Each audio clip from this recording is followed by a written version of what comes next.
Bonjour frères et sœurs, merci de votre fidélité. La résurrection est un mystère au cœur de la foi, tout autant qu'une source d'espérance face aux doutes du monde.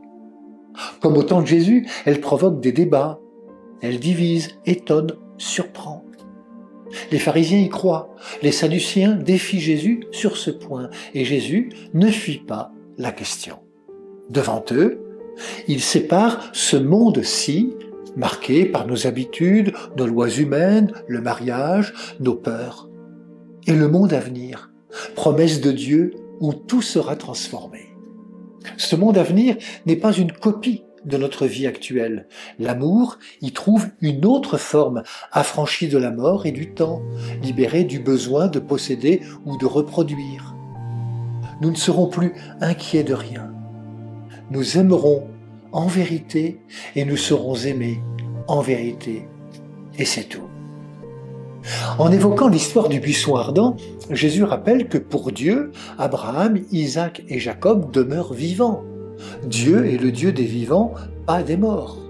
Sa proximité nous enveloppe déjà dans ce monde présent, car l'amour véritable ne meurt jamais et veut rejoindre chacune et chacun jusque dans les combats les plus durs de nos existences et celles de nos peuples encore trop souvent meurtris par des guerres et des conflits. Seigneur, dans nos vies parfois inquiètes, apprends-nous à nous tourner vers la vie à venir, mais sans fuir le présent. Rends-nous disponibles à ta nouveauté, celle d'une résurrection qui n'est pas simple prolongation, mais métamorphose, celle d'un accomplissement qui ressuscite en nous aujourd'hui la foi, la joie et l'espérance. Donne-nous de vivre dès maintenant comme ressuscités avec le Christ, de marcher en servant la vie et en prenant soin d'elle, de laisser croître en nous cet amour qui ne passera jamais.